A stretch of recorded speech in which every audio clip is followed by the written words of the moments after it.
Hey guys, my name is Eric, and today we're going to be talking about the Kimber 2K11 pistol. Let's go ahead and roll the intro.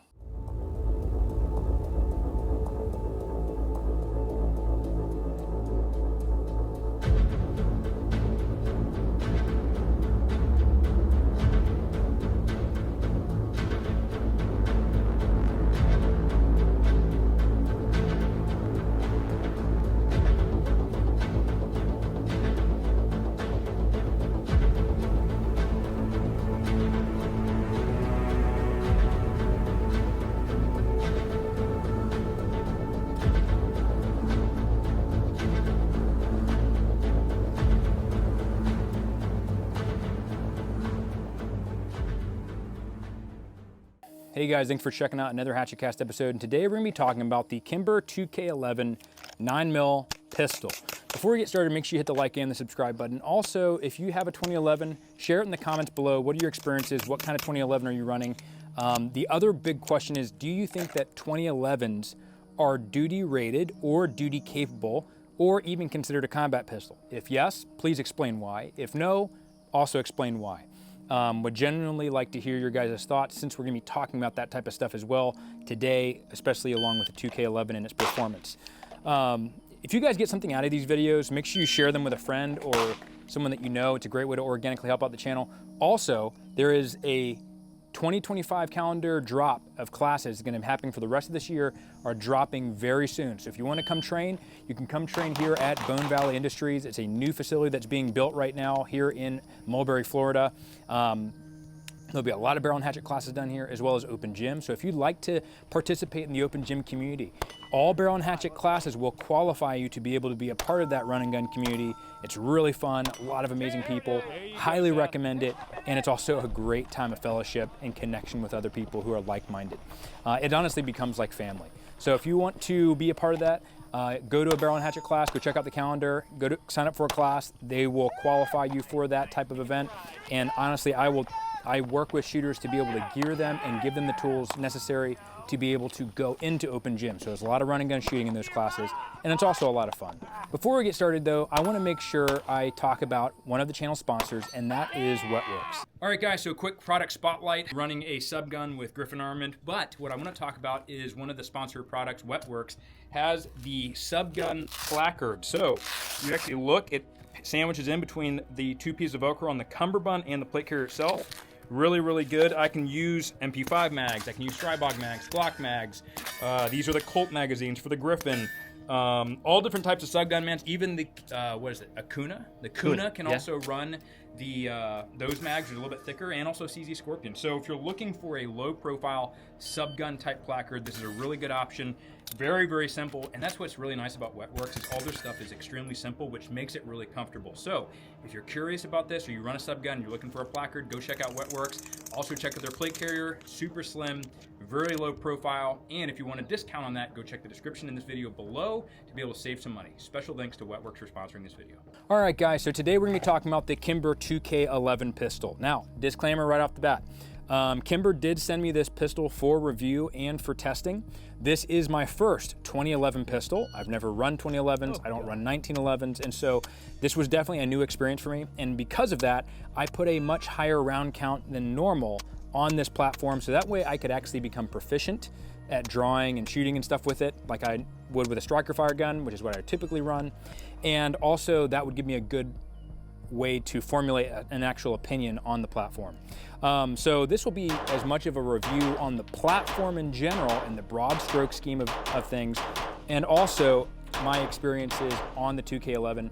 We'll also be talking a little bit about whether this platform is combat capable, if it's makes sense for a duty style pistol, combat and duty rated. When I'm talking about that, duty being more street cop type thing, or urban environment, combat being the trenches of Ukraine. So we'll talk about that and where I think the 2011 kind of lies and where its strong suits are within that realm. As far as this pistol, there was over 4,500 rounds put through this thing, and actually as of today, it's even climbing more because I put in some more reps on it. But that wouldn't have been possible without companies like True Shot. Now, True Shot Ammo is a distributor, and they actually sent some MagTech, the zinc-plated steel case, so it looks really cool. It's actually really shiny when I first opened it, but I was running 124 grain MagTech for 1,000 rounds of the 4,500 rounds. And so that stuff is really, really nice. Wouldn't have been possible without them because they provided a lot of the ammo for the testing.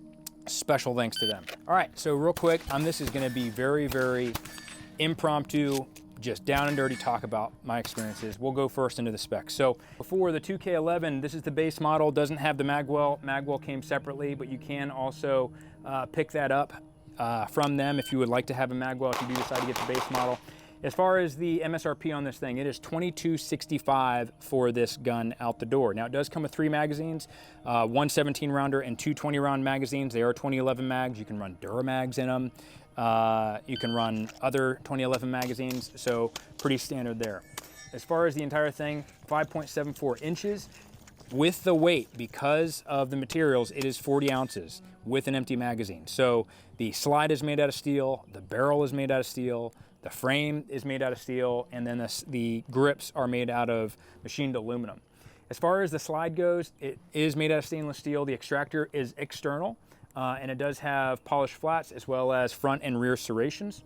For the sights, if you do get this, you will have an RMR plate from C&H Precision that does come stock with this. The rear plate has just an iron sight that's built in. It's a single screw, you unscrew it, and then once you remove that plate, you put on the C&H Precision plate and you can run whatever optic you're running.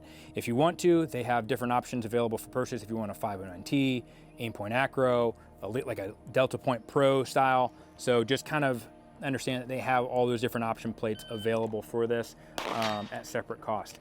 As far as the front sight post, it does have a TAG Fiberlock 2 green sight. Like I said, the rear sight is aluminum in with the plate cover. It's integrated into it. So when you remove that, you don't have a rear sight anymore if you put a red dot on. We'll talk about that in a second. As far as the trigger goes, it is a GT match grade trigger. The trigger has a 3 to 4 pound pull. It is made out of aluminum, and the frame is also stainless steel. There is a tapered magwell as well. If you have this removed, not the flared magwell, but the tapered one, they do have that. The slide lock is ambidextrous. The magazine release is not ambidextrous, but the safety is ambidextrous. As far as the barrel is 5 inches long. It is made out of stainless steel. It has a left-hand twist, 5R rifling, and for the barrel itself, it is fluted and ramped, and there's also a crown on the front of that barrel as well. Highly polished with Coyote PVD. As far as the inside the slide, there is a recoil spring. It's about 10 pounds, and it has a toolless guide rod. So just for your information, for those of you who are curious. So that's pretty much the specs on this bad boy. There is a Picatinny section on the bottom, so that way you can run a flashlight, which kind of gives it a nice clean balance, but really love the look of that Surefire X300 Ultra on this bad boy. So right off the door, the obvious thing, because you heard me talk about it in the specs, I don't have a rear sight if I remove this plate and put the C&H Precision plate on there. To be honest, on all my pistols, I don't have any co-witness or sights on my guns. They're all just standard sights, or I don't have any iron sights at all. I just run a dot. I really think that dots have come a long way, and they're really reliable. Now we've got enclosed emitters that are coming out, and they're getting better, even though they've had their issues early on. They're starting to slowly get better, like the Steiner MPS is really durable and works really well. We did a video on that a couple videos back. But as far as your red dots, I mean, they're becoming a lot more and more robust, so much that when I've had classes, I've actually had people's rear sights and front sights fall off over batteries and dying and you know, red dots flying off. So, you know, I think it's one of those things where like a lot of people really get around the whole fact of like, no, what if the battery dies or the glass breaks or whatever? Like I think that's kind of, we're past that point now, and it's been point proven that red dots are going to be the future. And so for me, having the rear sight removed because it's on that plate, it doesn't really bother me at all. I don't ever run the rear sights. I don't run iron sights on any of my other pistols. Maybe I'll get kilt in the streets. I don't know, but that's just for me. So that didn't really bother me. And to be honest, I like the fact that Kimber is going in that direction where they're putting so much emphasis on the red dot being what it is today with technology, that they're like, yep, just remove the rear sight entirely and put a dot on there. So either you're gonna run a red dot or you're gonna run iron sights. If you really trust the dot, then run the bell. Now, I'm assuming there will be accessories that come out there in the future where maybe it has a co-witness rear sight plate, but right now from the factory, you get a CNH precision plate and you have to remove the rear sight to put the red dot on. Now, the other thing that was an immediate pointer that people were thinking about is the weight. This thing is heavy, and with ammo, it's even heavier. But it is an entirely, almost completely stainless steel pistol. So most of the pistols out there today are either aluminum or polymer and aluminum, sometimes steel. This thing is a heavy boy, but it is also extremely thick in terms of its build material. So it definitely, I mean, you could probably throw this thing at somebody and kill them by hitting them with it. But it does have the the secondary safety on there, and obviously the ambidextrous safety. Talking about 2011s, for me, I had an interesting time running this, and I put such a high round count on it at first because this is my first 2011. So I've never really run the platform. I'm not talking about a buddy coming and like, hey, you want to shoot my staccato, or you want to shoot my, my platypus or whatever, and I try it and I'm like, like that's not running it. That's just me. It's like, might as well be me touching a car at a car lot and opening the door and closing it a couple of times, right? So like, I've never run a 2011, and so I spent more time learning the 2011 platform and how to become proficient with it, and also things that I need to train on to be fast, and so that took higher round count. The good thing about that is I never cleaned the gun one time. So over 4,500 rounds, didn't clean the gun a single time. I would lube it, and that was it. And I would have the gun on the ground, doing the video content stuff for it. I'd have it in the holster. I'd be running around doing stuff, doing drills, falling over, getting in the dirt, dropping my mags. The mags would have dirt on them, and I would just wipe them off, like just on my pant leg, give it a brush real quick and stick it in there, and it would run. So not even cleaning all the dirt off of it. And as far as malfunctions on this gun, the only time I had malfunctions was the 6 malfunctions total at a 4,500 rounds. They were all user induced. So for me, with 2011s, and these, they're kind of like a well-oiled machine, I would have malfunctions whenever it was dry. So like if I wasn't oiling it, or I was shooting it a lot and it was just drying out because I was putting high round count on it, once it was starting to get sluggish because it needed oil, then it would have a failure to feed. I'd put a drop of oil in there and it was right back to just chugging along. So as far as that was concerned, the big thing I was looking at mostly is reliability. I know that Kimber in the past has had issues with QC and reliability, and so that was like my number 1 thing that I really wanted to focus on and highlight and see if there was any reliability issues, any issues with QC, fitment, and malfunctions. That was a big deal for me. And so, 4,500 rounds, 6 malfunctions, never cleaned, and the only time it was malfunctioning, like I said, is when I didn't oil the gun. I think that was pretty cool. Now, I come from the striker fired world where I don't have to worry about safeties. So one of the challenges that I had, one, is getting used to the fact that there's a hammer cocked back and the round in the chamber, but this was definitely something that took some getting used to. The only time I ran a hammer fired gun was in the military with Berettas, and the hammer was forward. So you would have that initial pull, you would draw, you would shoot with a 10-pound pull, and then after that it was like a 3-pound to 4-pound pull in that other stage. As far as this goes though, is I had to decock the safety in order to make the shot go off. So that was pretty interesting. So when I went to this, got a holster from Safariland, and I'm gonna give you guys a Safariland holster model number right now. If you are looking to get a Kimber 2K11 and you're curious about what holsters fit it, it is 6390RDS Romeo Delta Sierra 2582. It's the 2011 Staccato XC 5-inch barrel holster. So once again, 6390 Romeo Delta Sierra 2582. It'll work with a Surefire TLR1. It'll fit those lights. So works just great. Now on the holster, I did get an OT Defense nub mod because if you look at the Safariland, there is some covered portion to be able to cover up that safety selector. So that was new because most of the striker fired stuff, that's exposed because there's no safety. And then the nub mod was almost necessary for this. Now, one of the things that was the big thing that was kind of hard for me to get over was hitting that safety as part of my holster draw. So I would draw from the holster and I would come out and hit that nub mod, and then I would have to swipe down on the safety as I'm presenting the gun.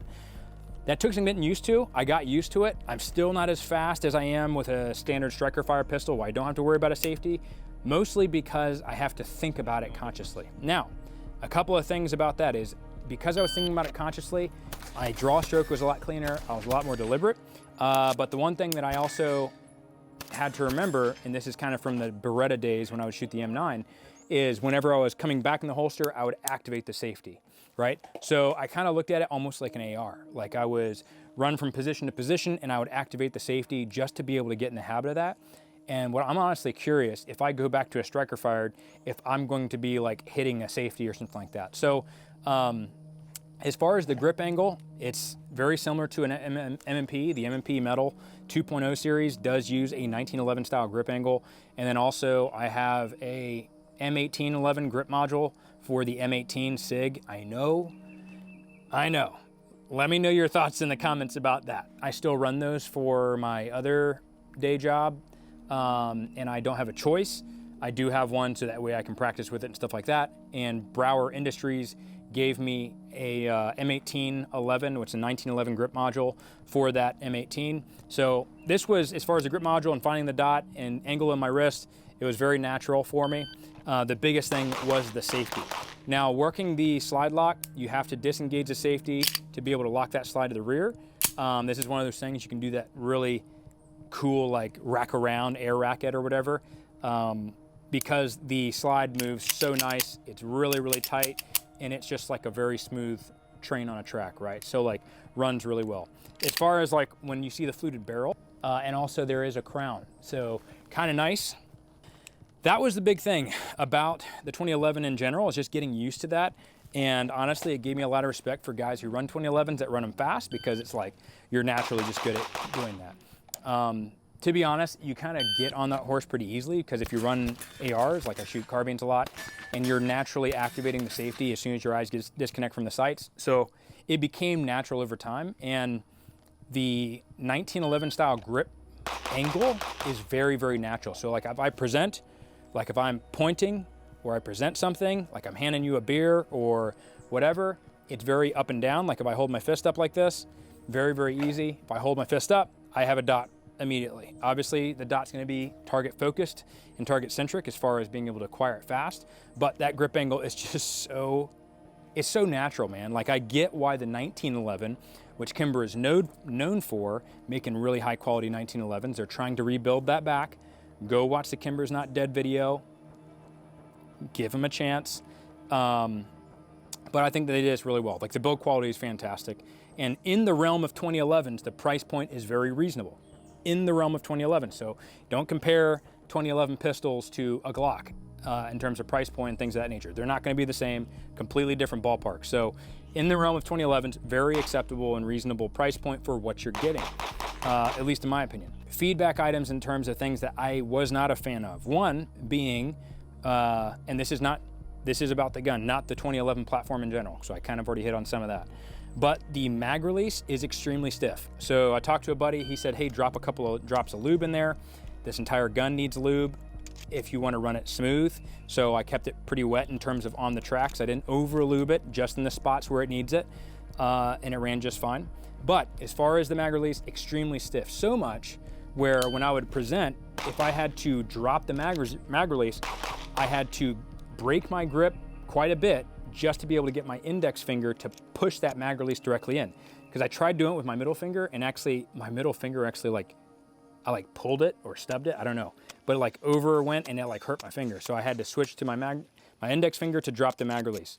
Perfectly fine, not a big deal, but it is really stiff. So hopefully a little bit drop of lube will kind of loosen that up, or it breaks in over time. The other thing about this is the base model does not come with a flared mag well like this. It doesn't come with a mag funnel. With that being said, because it does not come with a mag funnel, when I would grip the gun, and the first day that I ran 500 rounds through it, or about 450. When I was gripping the gun, if you look right here, you can actually see where the meat of my hand, and I don't have big mitts. Like I got medium-sized hands. I'm average hand size. I would grip, and my hand was coming off of the hand grip. And what happened was I was actually getting a little bit of a callus, well, almost got a blister, right here at the bottom of my hand when I was gripping it. And so that was something I wasn't used to, just the, you know, having some of my hand kind of peeling over that a little bit. And so if you look at, not necessarily, it's not that the grip isn't long enough, it's just the cut is a little bit higher up in the rear. So, I talked to Kimber, they said, hey, there is gonna be mag wells if you buy the base model that will be sold separately if you want them. Super easy to install. You just pop out this pin here in the back, slap this on. And so if you get the Target model or the one with the slide cuts, and you get this mag well that comes with it, this sucks the hand into the gun a lot nicer. So your hand meat doesn't go off the gun, it stays onto that mag well. So really nice. As far as the mag well, it's absolutely massive, really cool. Mag wells are so nice that even for like duty purposes, I would run a mag well, right? Like even on my M18 11, I run a mag well on that sucker. So why not? It makes your reloads faster. As far as the mags, they're the standard 2011 magazines. This one has base plates 20 rounds. Really nice magazines. They fall really nice.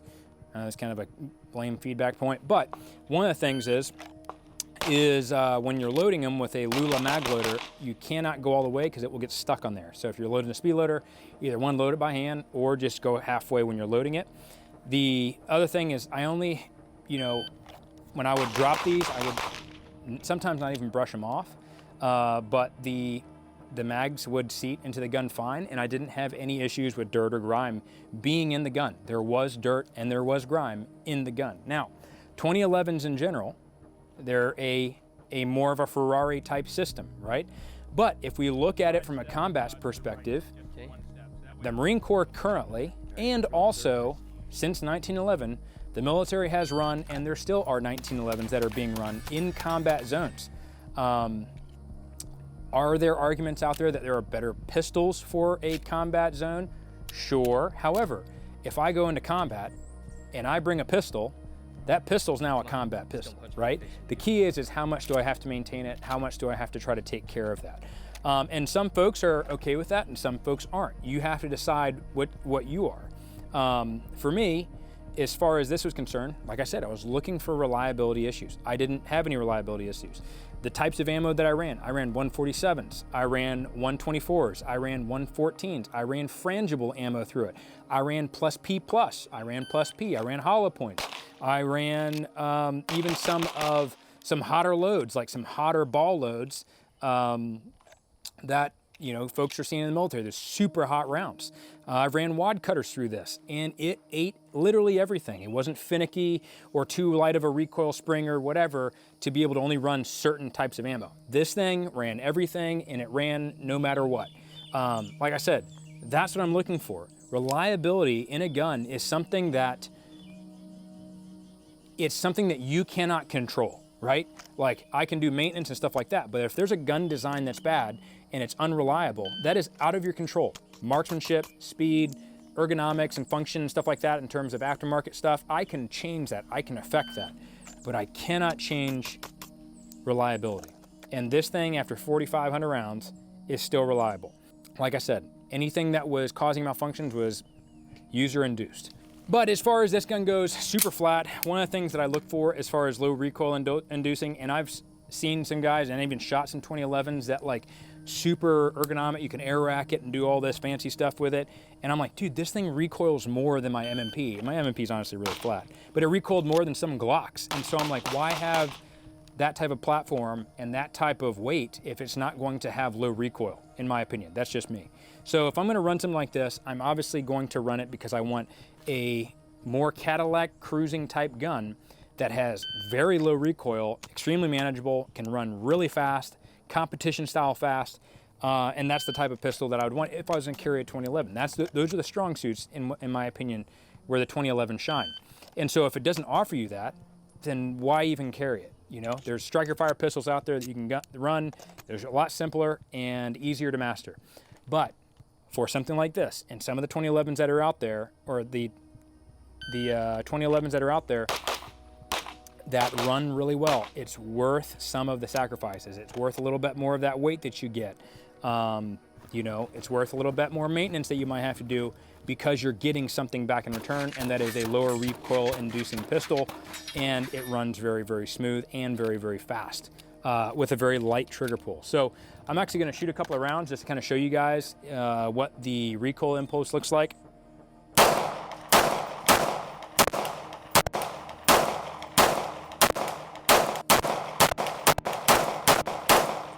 So very low recoil. As far as the gun goes.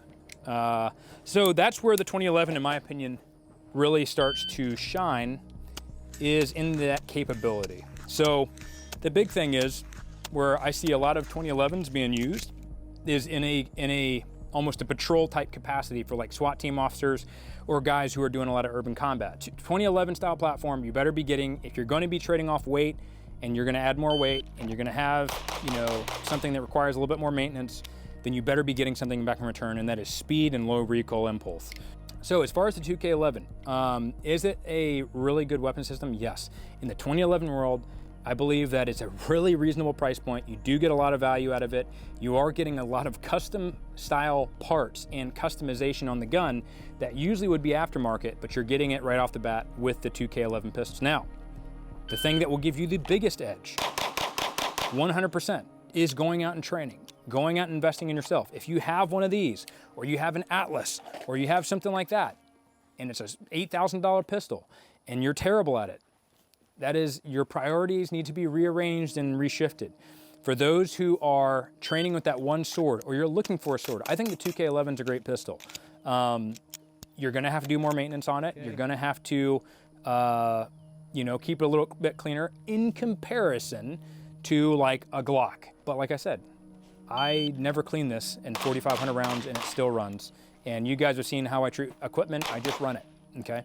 The other thing also, I will say, there was no rust on the gun at any point. And I know that was something that in the past, way in the past, Kimber was having issues with like rust and QC and stuff like that. They have cleaned up their shop a ton. Go check out the Kimber's Not Dead video. I feel like they've turned over a new leaf and are really paving the way forward to be able to reach the next generation of shooters. Honestly, very reliable for a 2011 pistol. So that was my big thing I was looking for. I keep saying that, but that was the one thing that I was very focused on, was making sure that it was a reliable pistol to carry. The biggest thing that you gotta do is make sure that you go out and train. You've gotta go put in the reps. Get that one sword that you have and train with it. Make it an extension of your body. Go out and spend the money on ammo and classes with good instructors and just rep it out. Just get high round counts and high training. That's what I was doing for this, is just getting high round count just to be able to get proficient with it, and almost as fast as I do with my striker fire gun. So, you know, put in the reps, put in the time, use your dry fire tools that you have available, and definitely rep out those reps if you want to see an increase in performance. So I'm going to go ahead and hand it back to Eric, who has an encouraging word. So guys, not going to lie, recently just had a lot of things going on in life and been super stressed out. And honestly, you know, I've been struggling a little bit with just praying as often as I have been, and also reading. Like, I haven't been as diligent in having but like a decent amount of time spent with the Lord. Like, that's just my accountability from me to you guys. Like, I've been struggling with that. I've been getting super busy and stuff like that, where I'm like, oh, I don't have time, I'm running out of time, or I get distracted. And sometimes I just feel like super stressed and just kind of overwhelmed with things. And it led me to this psalm, you know, as I was looking for a psalm to be able to kind of relate how I'm feeling to you guys about just things in life in general. And maybe there's someone out there who's also resonating or in the same type of place. And so, you know, I just wanted to read this psalm for all of us. I'm going to be reading Psalm 13. How long, Lord, will you forget me forever? How long will you hide your face from me? How long must I wrestle with my thoughts? Totally. And day after day have sorrow in my heart. How long will my enemy triumph over me? Look on me and answer, Lord, my God. Give light to my eyes, or I will sleep in death. And my enemies will say, I have overcome him. And my foes will rejoice when I fall. But I trust in your unfailing love. My heart rejoices in your salvation. I will sing the Lord's praise, for he has been good to me. And you know what's funny is there are times I feel like that, where I'm like, God, where are you at? Like, I'm just struggling in life and things are going hard and you know, I just feel like I don't get an answer from you. Where are you? You know? And then I would go back and I reflect and I'm like, but I'm not spending time with you and I'm not seeking your word, which God calls the word the bread of life. It's our food. It's our spiritual food. And I'm not taking that time to just talk to him through prayer throughout the day or pray for other people as in-depth as I should, or even ask the Lord for things I'm going through. And then I start to realize, oh, well, that's why. Anytime that I'm near the Lord and I'm praying and I'm going to him for things, even if it's a terrible season in life, I feel more connected and more full of hope and with more joy and peace than I do if I was having the best time of my life and everything was going great, but not walking with him. There is just this sense of peace and this sense of security that is in the Lord, no matter what time of life you're in, that is just so soothing and relaxing that I just never want to leave it. The problem though is God is not the one leaving me and stepping away from me. I have not been diligent and going to him. And he's always standing there. He's always like, hey man, I'm right here in the room. I'm with you. Whenever you're ready to give me your burdens and give me your problems and come to me, I will take it off of you. Just like, you know, my son was walking with his rucksack and we were on a camping trip and he was like, Dad, can you carry this weight for me? And I was like, yeah. And I would help him carry the weight, right? That's what the Father is for. The Heavenly Father is there to carry our weight and to also comfort us during those hard times. And so if you're going through a hard time or you're curious about who God is, or you're a believer, but you're going through a hard season in life, you know, send me an email at team@barrelhatchet.com. I'd love to pray for you. Or if you feel like, man, I'm praying and I am not getting any answers. I don't feel like God's listening to me or he's there. I get it, man. I get it. But the reality is he is there. God doesn't come in a giant thunderstorm. He comes in a whisper through the wind, you know? And so, you know, I'll be praying for you guys. Pray for me that I could be more diligent in my study time with the Lord. You know, life just gets overwhelming. And I feel like sometimes the devil will just overburden you with busyness so that way you don't have time to spend with him. God wants to spend that time with you. Satan wants you to be busy where you cannot be used by God. He just wants you to stay busy your whole life and you can't be used, right? Or you don't have the time. And so guys, hopefully that speaks to your heart. Hopefully the Lord is able to use that to reach one of you that is going through that season. And if you are ever in need, please email me. But let's go out, train to be the eternal asset. My name is Eric, guys, and I'll see you on the next one.